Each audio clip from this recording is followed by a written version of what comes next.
여러분의 목소리를 세상에 전해드리는 라디오 신문고 시간입니다. 곽상도 의원의 아들이 화천대유를 퇴직하면서 50억 원을 받았다는 사실로 논란이 일고 있는데요. 화천대유 측에서는 이 50억 원 중에서 약 45억 원이 산업재해 위로금이란 해명을 내놨습니다. 40억 원대의 산재 위로금 납득 가능한 금액일까요? 법률사무소 일과 사람의 권동희 노무사 연결해서 여쭤보도록 하겠습니다. 권동희 노무사님, 안녕하세요. 네, 안녕하세요. 네. 네, 화천대유 측 주장으로 45억 원 산재 위로금이라고 합니다. 노무사님께서 전문가신데요. 어떻게 보십니까? 정말 엄청난 금액이죠. 네. 그러니까 저는 두 가지로 보는데 정말로 좋은 회사이거나 아하. 정말로 나쁜 회사라는 건데 네. 산재 신청을 안 한 상태에서 이 정도로 많은 금액을 준 거는 네. 우리 산재법이 1964년도에 생겼는데 아마 처음이 아닐까 이렇게 봅니다. 그리고 정말 나쁜 회사라는 것은 예. 뭐 아시다시피 산재 위로금 명목뿐이고 네. 다른 금액의 성격이 아닐까. 이 좋은 회사인지 나쁜 회사인지는 네. 국민들이 상식선에서 판단할 거라고 저는 생각합니다. 예. 다른 명목의 금액이라면 어떤 것을 혹시 상정하십니까? 그거는 여러 가지 의미가 있겠죠. 네. 예. 네, 노무사님께 여쭤볼 문제는 아닌 거라는 말씀이시죠? 알겠습니다. 예, 그럼 보통요, 일반적으로 근로자가 산재 위로금을 받는 일들, 노무사님 많이 좀 보시고 그 전문이시잖아요. 일반적으로 예. 어느 정도 금액이 산정됩니까?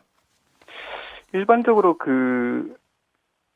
얘기 드리고 싶은 것은 네. 이런 산재 위로금을 받는 노동자들이 별로 없어요, 사실. 별로 없다. 그러니까 보통 예. 산재 사건이 있어가지고 한 20% 될까 말까? 네.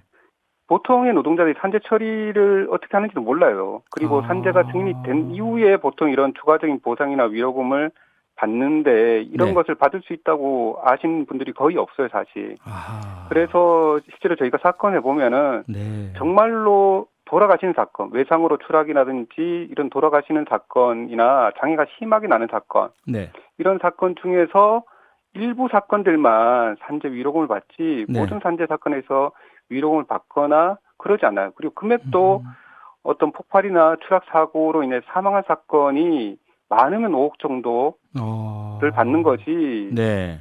터무니없이 뭐 10억, 20억으로 올라가는 경우는 없어요. 절대로. 지금 말씀하신 거는 폭발 등을 산정한 상당히 심각하고 참혹한 그런 사고의 피해일 경우에 최고액이 사망했을 경우 최고액이 5억 원 정도일 수가 있겠지만 그것도 드문 일이고요. 예. 2884님께서 들으시면서 질문 주셨습니다. 산업재해로 일하다 사망해도 그 돈은 안 줄 것 같습니다. 뭐 지금 말씀해 주신 부분이고요. 0266님은 별로 없는 게 아니고 대한민국에서는 아예 없죠. 이렇게 주셨습니다. 그럴 수 있죠. 예. 예. 그리고 우리가 일반적으로 뉴스를 통해서 접하는 것은 근로자, 노동자가 산업재해 신청을 해도 회사 측에서는 좀 소극적이고 꺼리고요. 근로복지공단에서 접수해서 판정이 내려지면 그때서야 보상금이 지급되는 이런 형태로 저희들이 알고 있거든요. 보상금도 일반적으로 지급하지는 않죠, 사업주들이. 아하. 사건의 원인을 밝혀가지고 네. 이것을 보상해줄 가치가 있을 네.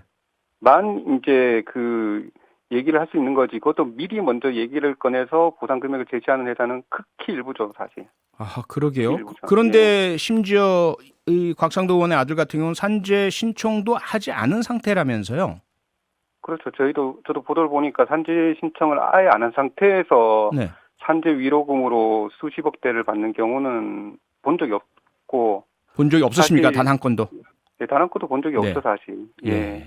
그리고 보통의 이렇게 사업주들이 손해배상금이라든지 산재 위로금을 산정할 때 네. 반드시 전문가들의 자문을 거쳐요. 아하. 변호사라든지 자문을 거쳐서 금액을 산정하고 네. 산정하는 공식이 있기 때문에 절대로 이런 금액이 나올 수 없다는 것은 명명백백한 거죠, 사실. 예. 게다가 이 곽 씨가요, 본인 SNS에서 업무 스트레스로 인한 이명, 어지럼증 이것이 악화됐다 이렇게 이제 호소를 했거든요. 예. 그리고 이분의 이제 근무 형태가 뭐 이렇게 아주 위험도가 높은 현장 근무가 아닌 것으로 보도가 되고 있거든요. 이런 상황에서 발생한 이명 어지럼증 산업재해로 인정받을 수 있다고 보십니까? 뭐 결론적으로 얘기해서는 없죠, 사실. 아하. 그리고 이명은 일종의 증상으로 보기 때문에 네. 산재법상 업무상 질병으로 승인되지 않아요. 그리고 아하. 어지럼도 마찬가지고 이명이나 어지럼도. 네. 이명이 산재로 인정되는 것은 정말로 소음 사업장에서 오랫동안 노출될 때 아하. 그리고 소음성 난청으로 진단되고 그 증상으로 이명이 올 때 네. 예외적으로 인정되는 거지. 예. 사무직 노동자가 스트레스로 인해서 이명이 증상이 왔다. 예. 산재가 됩니까? 전혀 안 되죠. 저는 이런 탓은 안 맡을 거예요. 승산이 없으니까요. 전혀 없죠. 아하. 사실은 인정됐으면 좋겠지만 현실이 그렇단 말씀이잖아요. 예. 예.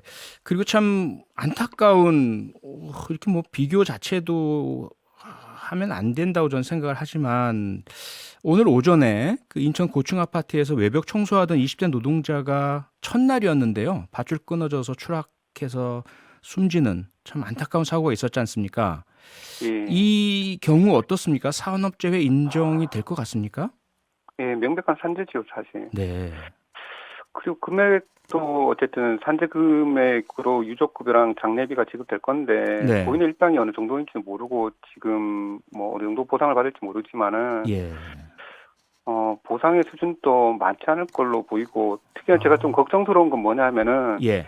일용직이기 때문에 이 업체가 과연 경제적인 능력이 있을까 그리고 추가적인 위로금이나 보상금을 지급할 능력이 될까라는 좀 걱정이 들더라고요, 사실. 만약에 산재보험 가입도 되지 않고 업체에서 보상금 지불 능력이 없다. 그러면 어떻게 되는 겁니까? 산재보험 가입을 하지 않아도 일용직 노동자이기 때문에 예. 명백히 산재로 근로복지공단 처리가 돼요. 네. 예, 그래서 유가족이 어쨌든 유족급여 장려를 받을 수 있지만은 네. 추가적인 보상 금액은 어쨌든 경제적 능력을 가진 회사가 그 돈이 있어야 되는 거죠, 사실. 지급 능력이 있어야 되는데 네. 그 지급 능력이 없다고 하면 회사가 지급 안 해도 그거는 민사상 문제이기 때문에 어쩔 수 없는 문제인 거죠. 그러니까 국가에서 지급하는 기본 보상금만 받으실 수 있다 이 말씀이죠? 그렇죠. 그 일용직을 어쨌든 고용한 업체의 경제적 능력이 있는지를 좀 네. 봐야 되는 거죠. 예. 네, 그리고 노무사님께서 지금 서울대 청소 노동자 사망하신 분 그 유족 측 대리인 맡고 계시죠?